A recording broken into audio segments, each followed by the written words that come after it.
So what's up, kamusta? Ayos ba tayo dyan? So nandito tayo ngayon sa may Rusi Baliwag branch para sa update natin dito sa motorcycle na to at ngayong 2025. Tingnan natin baka sulit pa rin yung presyo nito at yung specification nito. Ano nga ba yung motorcycle na to? Ito yung Rusi Delta X110. So tara, ikutan natin, alamin natin kung sulit nga ba. Ayos na ayos siya.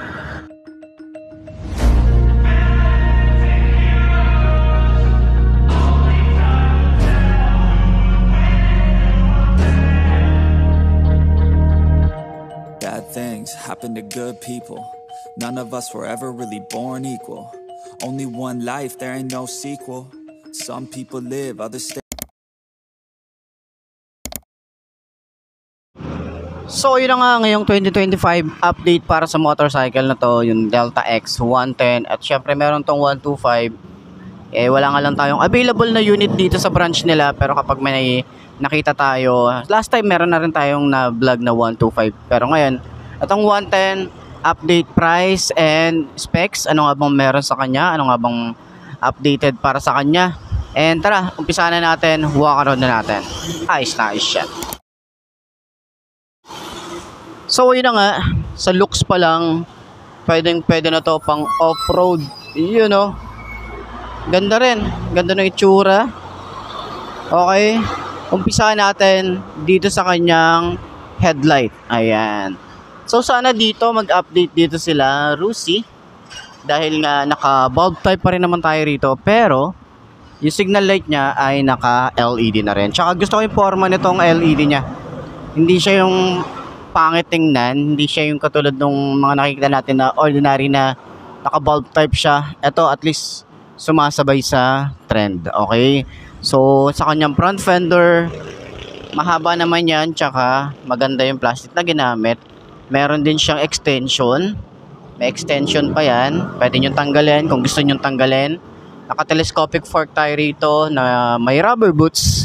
And sa kanyang mugs, maganda yung tsura, parang yung sa ano natin dati sa Neptune. Okay, so ang size dito sa harap ay 2.5 by 17. Ito, yung brand neto, galing pang Taiwan.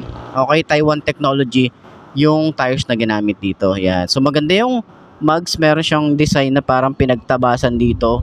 Single disc brake, maganda rin yung design, wavy design, and naka dual path caliper. Okay? So ang ano lang dito, napakadaming Rusi na nakalagay. May Rusi na dun sa gulong, may Rusi pa dito, and may Rusi pa dito. Yan. So may mga decals nga pala itong fender niya. Hindi lang masyadong halata. Okay? Tapos dito naman sa side, meron din siyang Rusi. Then meron siyang decals dito sa side. Ayan. So ganun din sa headlight, meron tayong Rusi, may Euro 3, and may decals kabilaan naman yan. So yan. So naka air cooled pa rin naman to. Sana maglabas si Rusi ng FI na ganito, tapos 110. 'Di ba? O kaya 125 para tipid, 'di ba? Mas matipid. 'Yun lang naman. Pero dito sa body niya, ang ganda ng itsura, may mga open part naman 'yan. Tsaka maganda yung texture dito. Magaspang. Tapos pagdating dito sa baba, may open part, carburetor ang isang 'to.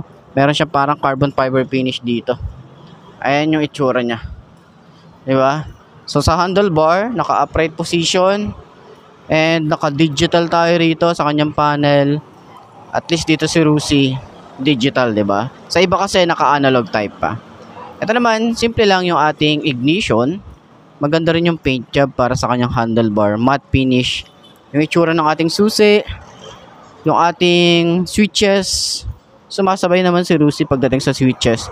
Pero dahil nga nakagamit ako ng Rusi na motor, madalas kong napapansin yung switches nila parang after a year nasisira, no? Kinakalawang. Kaya yun, lagi nating i-check. So dito naman meron tayong electric starter, naka quick throttle. Yung lever natin dito medyo manipis lang.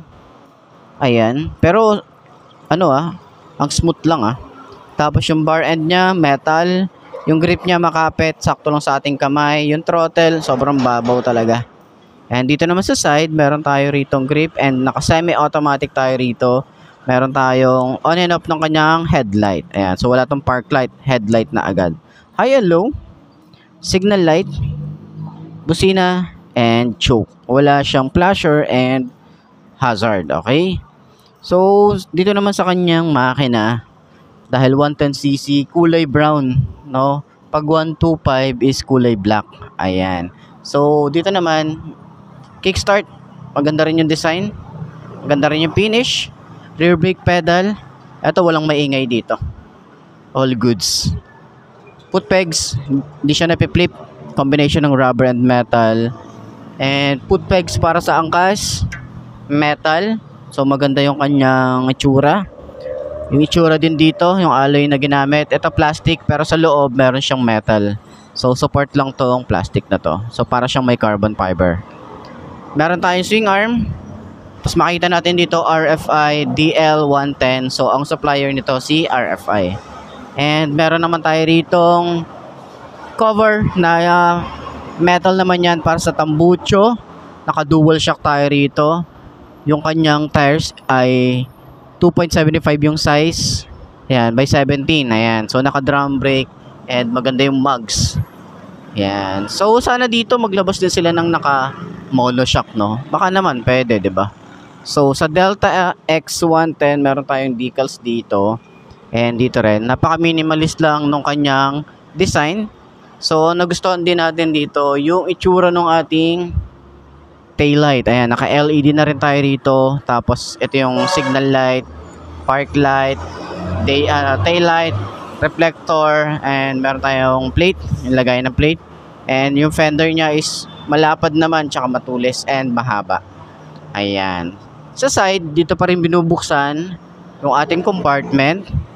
Then, meron tayong chain cover. Maganda rin yung design. And yung ating sprocket size ay 3040. Yan. So, medyo maliit lang yung sprocket size. Naka dual head shifter din tayo rito. And naka 4 speed ang isang to. Ayan. So, simple lang yung kanyang tapakan. Dual head. Okay. And then yung foot pegs, same lang dun sa kabila. So, sa upuan, maganda yung upuan niya. Yun, no. Malambot. Sobrang lambot. Ganda ng upuan. Hanggang dito sa ating OBR. Tapos napansin natin dito, meron tayong lagay ng mga papers. Pwede natin i-clip dyan or iipit. Meron tayo rito helmet hook na metal naman yan. And napansin natin dito, iba na itsura nito. Diba? Mapapansin natin dito, starter relay, CDI, flasher relay. Ayan. Ito na itsura niya. Tapos dito na rin yung ating battery. Dati kasi nandito lang sa buo na to tapos nasa ilalim yung mga relay niya. So yun ang napansin natin dito. Tapos ganyan na itsura niya. At least maluwag na yung compartment na pwede nating ilagay. Tsaka maliit na yung battery. Mas mura yung battery na ito. Yun lang naman yung pansin natin dito sa motorcycle na to. Diba? Ang linis lang din ng ating gas tank. Ayan. So maganda rin pala yung ating grab bar dito. Pati yung finish. And yung Rusi na nakabakat dito. 'Di ba? So, upuan natin itong motorcycle na to. Ano ba yung itsura ng 5'2" na kagaya ko? Abot ba natin to? Para dun sa mga kagaya ko na 5'2". So, tara. Sakyan na natin. Ay, shit. Try to be fair, but the bad lethal. They gon' fight dirty, every single one deceitful. Stand up, I wanna see your face. Get your chin up like you belong in this place. We gon' train like you've never trained before. You're going up against something that you can't ignore. This ain't a game, this your life that we're playing with. There ain't no reset button or an off switch. You gotta face your fears, you gotta scratch the itch. You gotta break through the walls and get after it. Only time will tell who's gonna make it. I promise you, I'ma be the one who's gonna take it. So yun nga, unang upo para sa 2025 dito sa Rusi Delta 110 or Rusi Delta X110. So ngayong 2025, alamin natin, abot ba ng 5'2" na kagaya ko? Yun side stand muna natin. Maganda yung ano niya, pagkaka-side stand niya. So, sakyan na natin. Yun So hindi tayo naka-boots ngayon, regular shoes. Ang taas ng motor na to Yun taas Tsaka bukaka. Ang laki din nung pairings dito. Pwede tayo maglagay dito ng bracket para at least doon sa mga gamit natin pwede tayo maglagay dito. Tsaka ang kagandahan dito, sobrang lambot nung shock sa likod, sa harap. Syempre pwede nyo gawin itong pang trail bike, pang bundok, pang mga off-road gaming, pwede ang isang to. At maganda yung suspension, harap at likod, naka-upright position. Pang long ride, pwede to kahit sabihin nyo na 110cc. So meron nga pala tong 125cc. So meron din ibubuga ang isang to. Pagdating sa specs, maganda rin ang design. And syempre, sana dito si Rusi mag-upgrade sila. Although marami namang magagandang specification na nilabas to. Okay? So yan, tingnan nyo yung forma. Tapos maluwag din yung ating OBR, and sa turning radius saktuhan lang, hindi siya ganong malawak yung kanyang turning radius, sakto lang para sa mga U-turn natin or sa mga liko-liko natin. So ayan, para dun sa lahat ng mga gustong kumuha ng ganitong motorcycle, ilagay na lang dyan sa screen nyo yung contact number ng Rusi Baliwag para at least rekta na kayo sa kanila mag-inquire. Ayan, so pwede nyo rin akong kontakin para at least ma-assist ko kayo sa branch nila. Ay siya, center stand natin, magaan yung motor.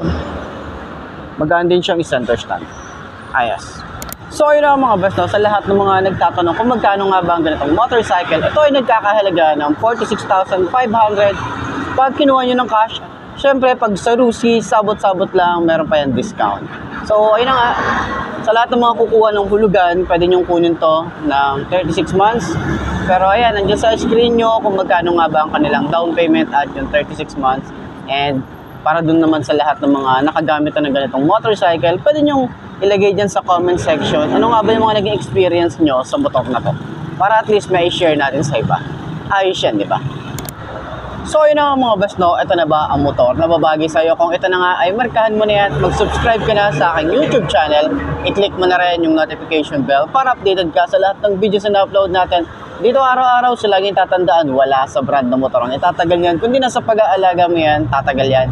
Ayos na ayos yan. So kita ka na lang ulit tayo bukas. I'm Mark D. Ciao. Maraming salamat sa inyo. Babush. Haha.